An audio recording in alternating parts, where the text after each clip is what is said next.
Good morning, friends. It's Monday. It's Mellow Monday. I see Fish and Golf drew first blood this morning, but I see Uncle Steve's got us over on Rumble, and the numbers are already picking up. But I want to take it easy this morning. I'm going to be talking about a topic, education, on which I have in the past been quite animated. But while I'll throw you some sort of doomsday scenario advice this morning, I'm going to try to be very optimistic about what this article from NPR of all places has to say. And I'm going to try to get through this without being too hypercritical of NPR as an evil government propaganda instrument, just because I want to focus on the education material. So let's do this.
And good morning. So it's brisk out there this morning, so I'm still in my Jedi robe because it's hard to argue with that warm fleece when it's a little nippy out. So good morning. I've got this article from from NPR, entitled "Many in Gen Z Ditch Colleges for Trade Schools, Meet the Tool Belt Generation." I like the sound of that, guys. I really do. The tool belt generation. Yesterday, my kids were staying with my folks down at the farm, and there was a bit of an incident.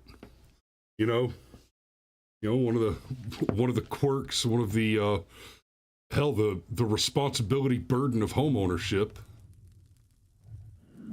bit my poor old dad in the ass yesterday. The water heater gave it up, quit, pissed all over the floor, and Mom went downstairs to the basement to the freezer. I think they were getting ice cream for the kids. I'm not clear on that part of the story, but Mom noticed that there was a puddle around the water heater, and Dad went and bought a new water heater and brought it home, and was looking at it, and the new water heater was about 2 inches too tall, and the cinder blocks that the old water heater was on were a part of the problem. And Dad was all set to go buy parts to start cutting pipes and making new couplings when my 11-year-old said, "Well, hey, Granddad, wait a minute, what if we just replace those blocks with something that's 2 inches shorter?" Keep it simple, stupid. And Yahtzee, right? And so as I understand it, at least a few of my youngins got them an education in plumbing And this is a thing, right? This is a thing that people of even my generation, right? I know how I look, but I'm only 42. And you'd be amazed how fast, or maybe you wouldn't, but it amazes me how fast somebody reaches for the phone to call a licensed professional for simple stuff, right? Now, I might call a licensed electrician if I'm putting a new building on my property and I need to get the main service connected from the power company's feed at the pole. But I'm not calling an electrician to fix a three-way switch, to replace an outlet, right? I'm not calling a plumber to repack the packing nut in the shower control stem, right? I'm going to take that valve stem out and repack it and replace the 2-cent washer myself, because it's not difficult to do. But these are, just switching out the flushing mechanism in a toilet tank because it's not efficiently disposing of your waste is apparently beyond many people younger than 50, and that trend of simple household maintenance tasks just evading the competency of adults has been it's been trending up or down, I guess, depending on the way you want to frame it, but a deficit in mechanical competency. When I first enlisted in the Army, of course, you have to take the ASVAB, and I got an extremely high score on the ASVAB. And I don't mean this to brag. I mean this to talk about the value of relevant experience. By the time I did very well in the ASVAB when I was in high school, and we did it as kids, but I didn't enlist until I was almost 25 years old, and I had to take it again right before I enlisted. So when I took it the second time, by the time I took it the second time, I had spent a little better than a year working with my buddy Rod, working for my buddy Rod, who was a real estate title examiner. And that work involved a lot of math, calculating the area of property, research techniques, contract negotiations, understanding complex documents, developing analytical reports on the meaning of documents, explaining the chain of title to discover who the proper owner of a real property is, et cetera, et cetera. A lot of reading. And by the time I retook the ASVAB, I had also spent several years working as an industrial electrician.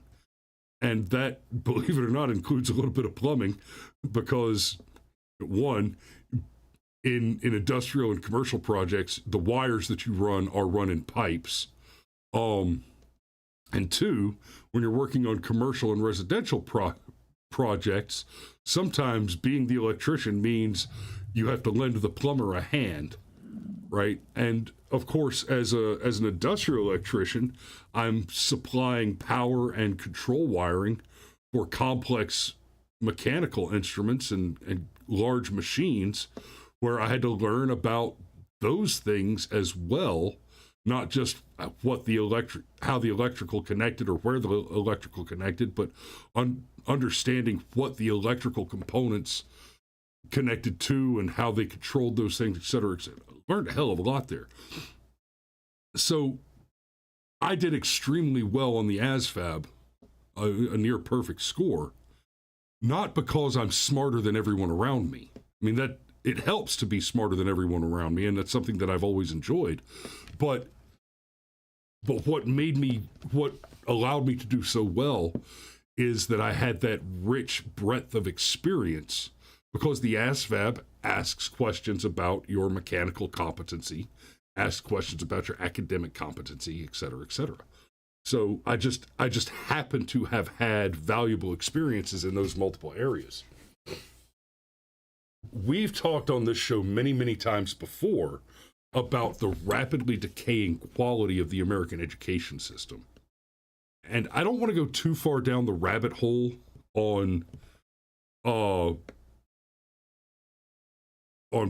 post-mortem on the modern education system this morning. We've talked about that many times in the past, but a lot of it can be attributed directly to mere institutional ideological capture.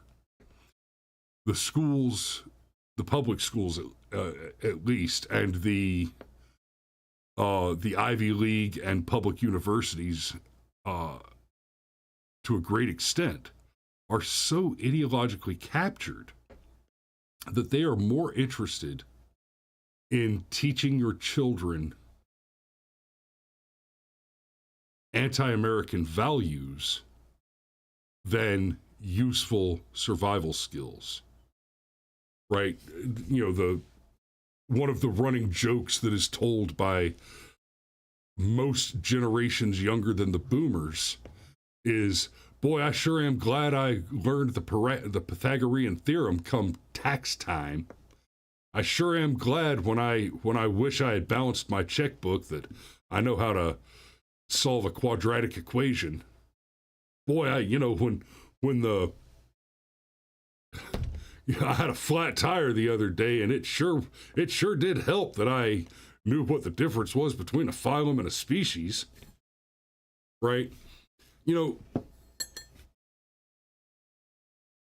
there is such a thing as a liberal education, and when we refer to a liberal education, in theory, what it is supposed to mean is that you have an education which is Renaissance in nature. It is diverse and broad, right?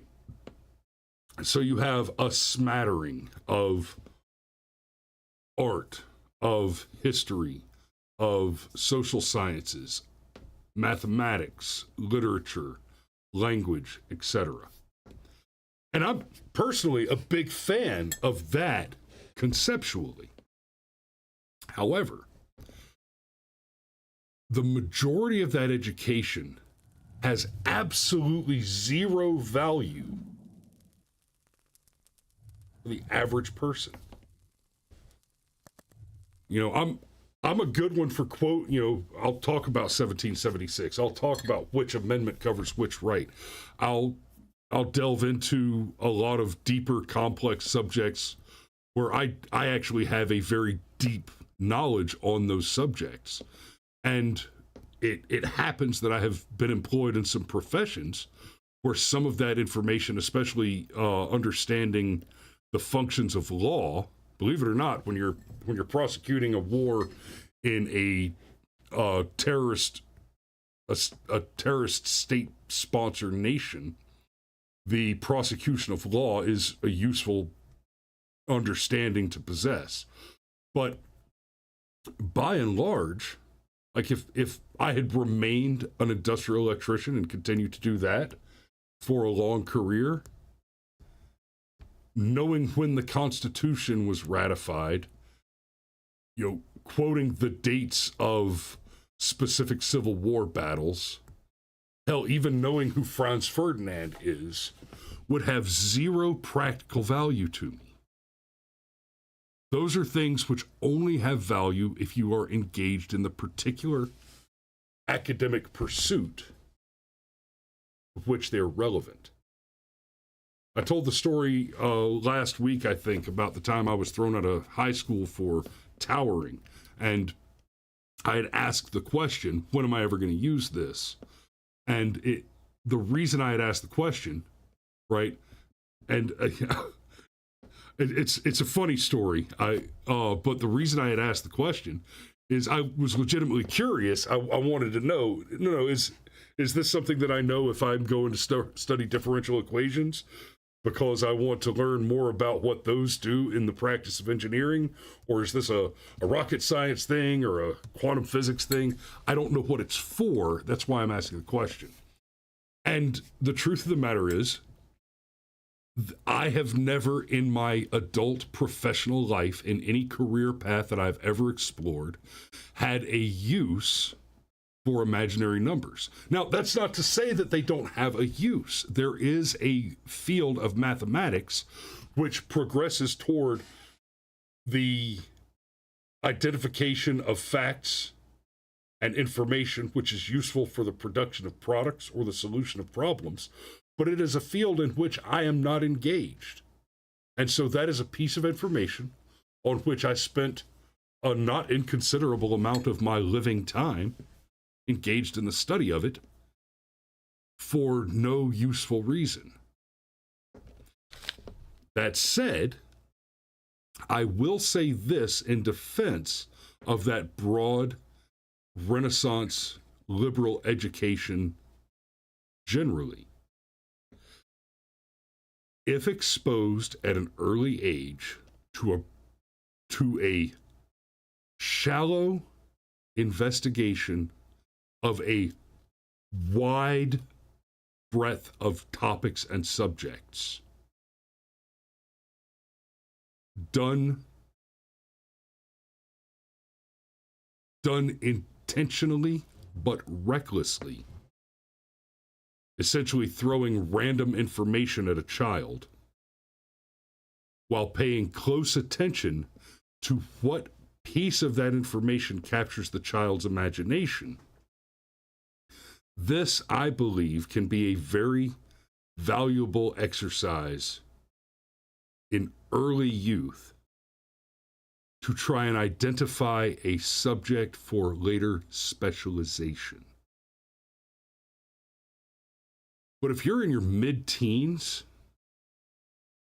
and still being forced to memorize and regurgitate meaningless trivia that does not comport to the construct of a valuable individual pursuit, then you are having your time wasted, and it's being done intentionally.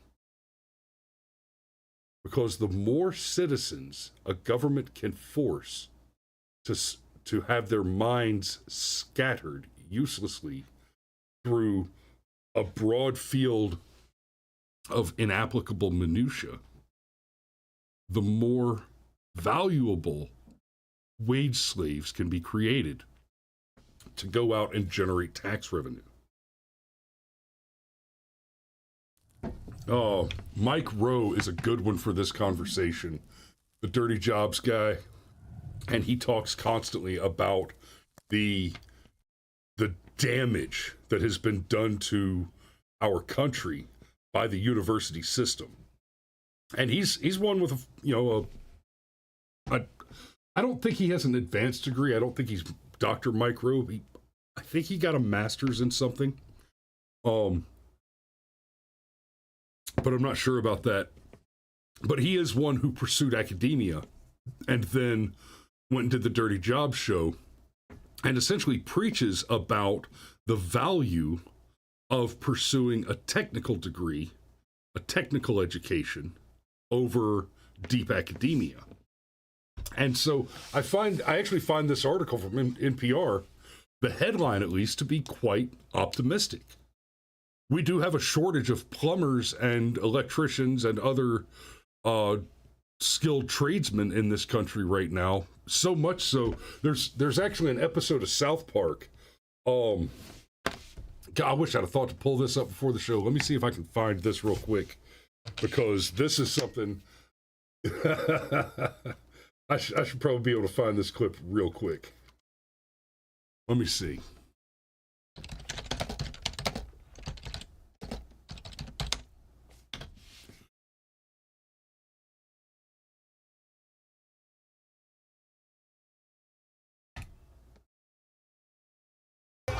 Yeah, this is it.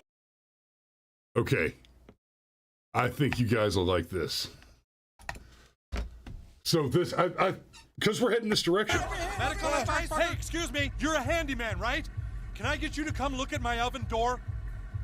I can trade you services. I have geology skills. Could you come fix my door and I'll give you some geology? Hey, why don't you guys get out of here? You're making the Home Depot look all cheaty. You're making the Home Depot look all chitty. I thought that was hilarious. I mean, I've been in construction. I've gone through a Home Depot and picked up whoever was standing there, and it's like, hey, quiero dos con sus herramientas, right? I need two guys, but only if you've got your own tools. Con sus herramientas, and it was great. You pay them good money and get good work out of them. That episode of South Park is a commentary on the modern American economy, where so many people have pursued advanced academic degrees and gone into more what are perceived to be very high-paying jobs, that there's a shortage of skilled tradesmen, and of course the joke there is that now the real guys are out there. The guys with real jobs are out there begging for somebody to come and fix their plumbing. I'll give you some geology. It's like, yeah. Hey man, I'll fix your plumbing for you in exchange for blah, right, is awesome, but Uncle Steve asks, what, gender studies won't get you a fat paycheck anymore? There are only two places you can, well, there are three. There are three places you can get a fat paycheck with a gender studies degree. A university, any government bureau, and any Fortune 500 company that wants to improve their ESG score. That's their environment, services, and government score. Or environmental, societal, and governmental score, which is essentially the social credit score that we've talked about, but for corporate entities rather than individuals. But yeah, so the article that got me thinking about all this, so I could discuss it a bit this morning, says Cy Kirby dreaded the thought of going to college after graduating from high school. He says a 4-year degree just wasn't in the cards for him or his bank account. Sure it is, Cy. Just vote Biden. He'll buy you an education. Votes are for sale now. Nakedly, because corruption. It's Mellow Monday. I don't want to get down that rabbit hole. I was facing a lot of pressure for a guy that knew for a fact that he wasn't going to college, Kirby says. I knew I wasn't going to sit in the classroom, especially since I knew I wasn't going to pay for it. Instead, at the age of 19, Kirby took a job at a local water department in southern Arkansas. He said the position helped him to develop the skills that helped him start his own construction company, which is apparently called Cycon. Cy Kirby, who runs his own construction company, says a 4-year degree just wasn't in the cards for him or his bank account. And now at age 32, Kirby finds himself mentoring many of his employees who also opted to learn a skilled trade rather than shelling out tens of thousands of dollars to pursue a degree that they wouldn't use after graduating.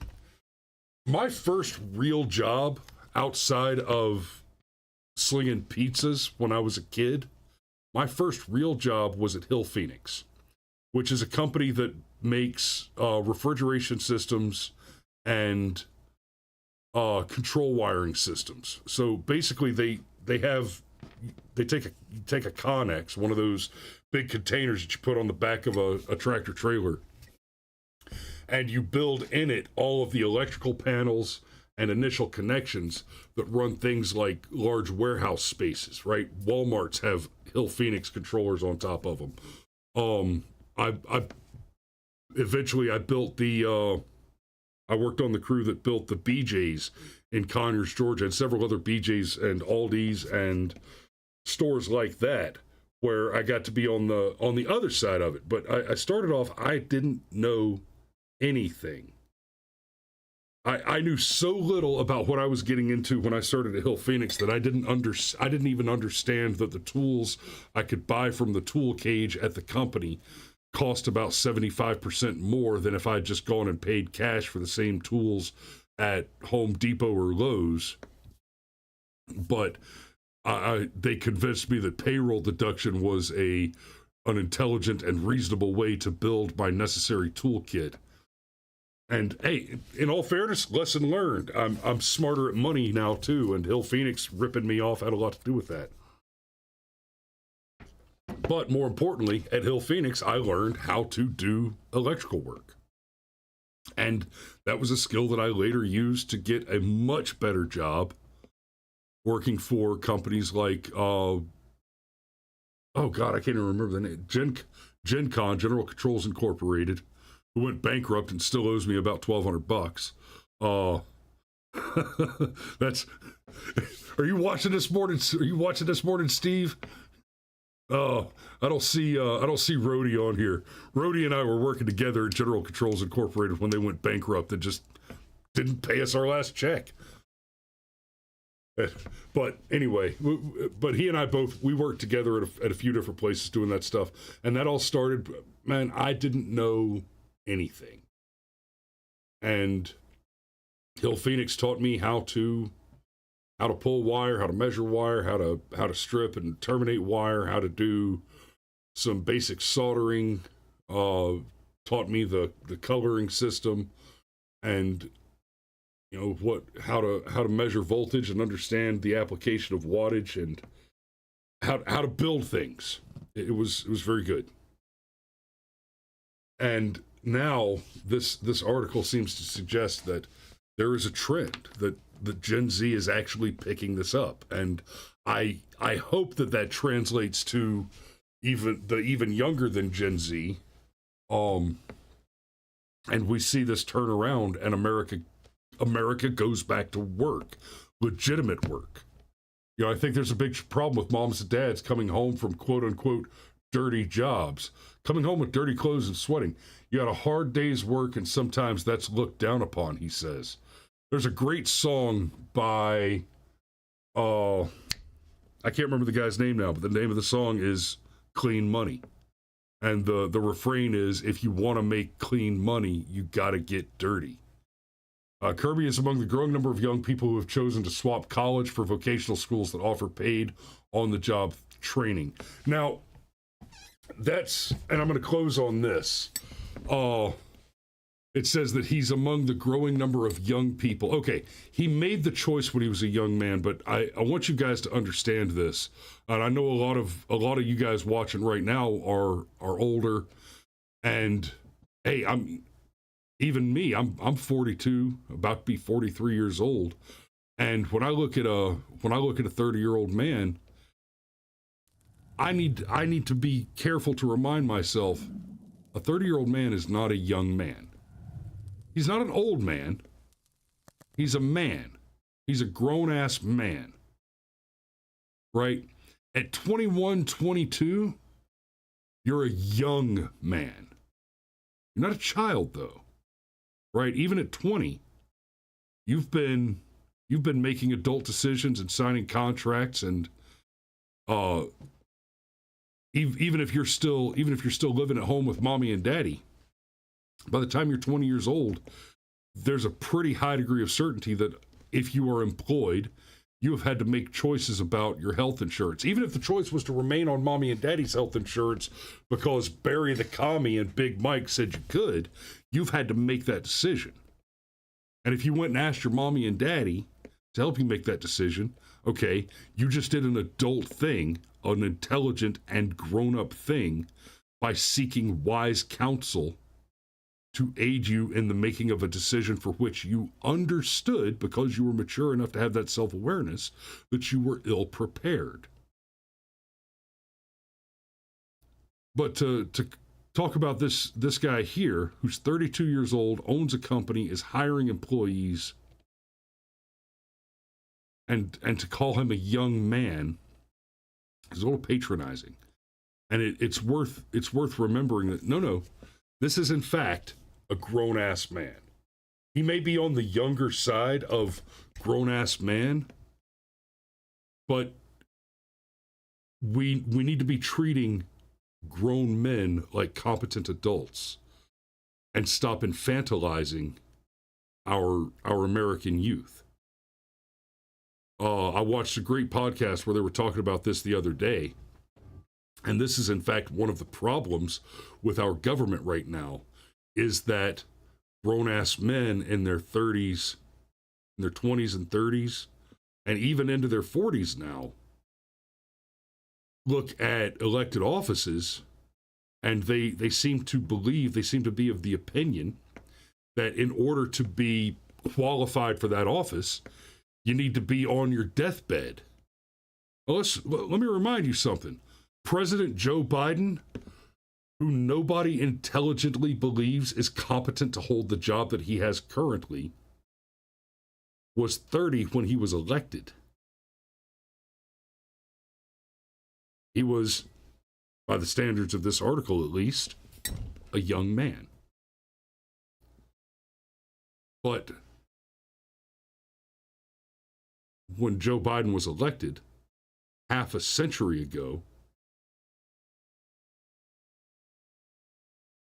it was still reasonably okay to have at least a moderately negative opinion of a man in his 20s who didn't have a job.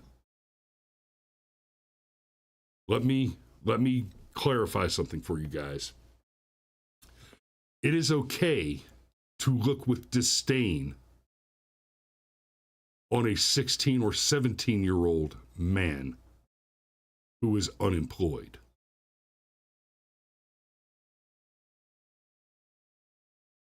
Getting that first job where you don't know shit about fuck. You have to start somewhere.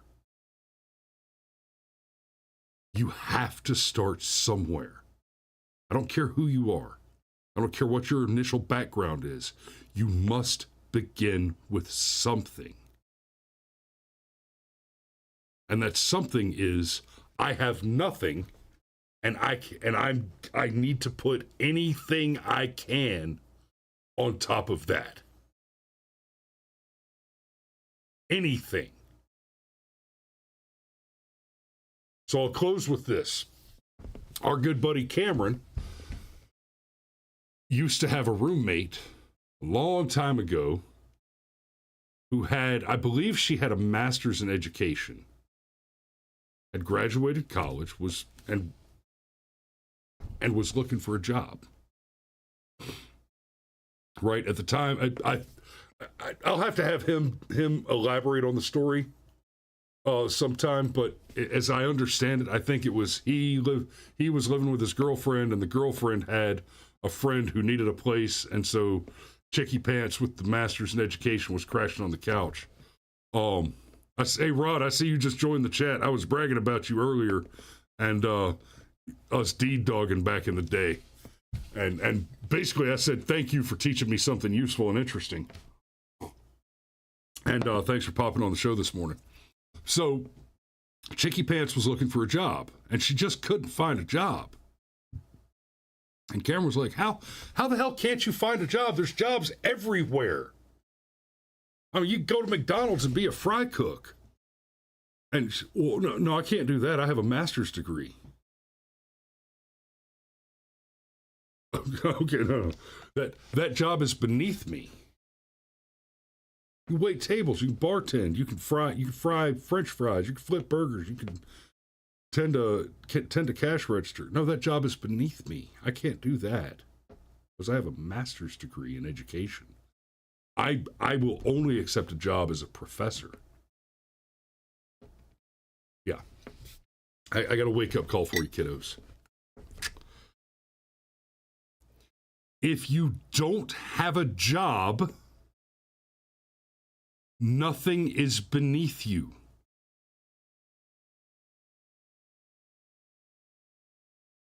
Now, I'll grant exceptions to that claim on moral principles. Fine. You're unemployed, you're looking for a job, and somebody offers you a large sum of money to go and assassinate someone. Okay. A principled stance to refusing that position is reasonable. Somewhat. I mean, let's be fair. That sounds like a reasonably lucrative contract. You might have to think about that one. But my point is, I don't care if you've got 11 doctorates. If you got no job and you're broke, you need to be flipping burgers while you find what you're looking for. And that may be the last thing that people need to really get through their heads is having a job, being employed, does not preclude job seeking. Right? Hell, Dad and I were talking about this yesterday. Bones is the number one steak restaurant in the world, number one steakhouse or in the country, number one steakhouse in the country. It's in Buckhead, Georgia. And it's the sort of a restaurant where your waiter has a staff. Right? You go to Ruby Tuesdays, you get a waiter. And that waiter, if somebody else happens to refill your drinks, it's because they were looking out for their buddy. You go to a joint like Bones, you go to a 4 or 5 Michelin star restaurant, right? The waiter has a staff. And that so the waiter is in charge of 4 or 5 also waiters, but wait staff. And the guys that work for the waiter are making very good money. I don't know if they're quite 6 figures, but they're often not far from it.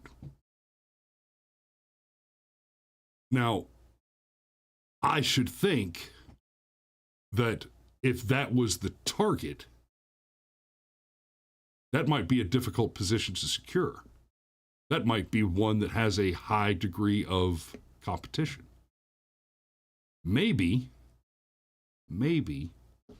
waiting tables anywhere else while you try to get that job will look good on the resume, kiddo.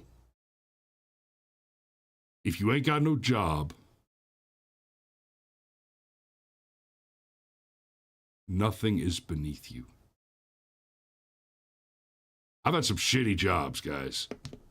I have had some really crappy jobs. Oh. But you do what you do, right? Sometimes when you're hunting elephants, you stay alive by eating the rabbits that you step on. So, I'm about to wrap it up there. I've probably gone over a little too much this morning because I do have a contract to fill this morning. Thanks for watching, guys. We love you, and we will see you tomorrow.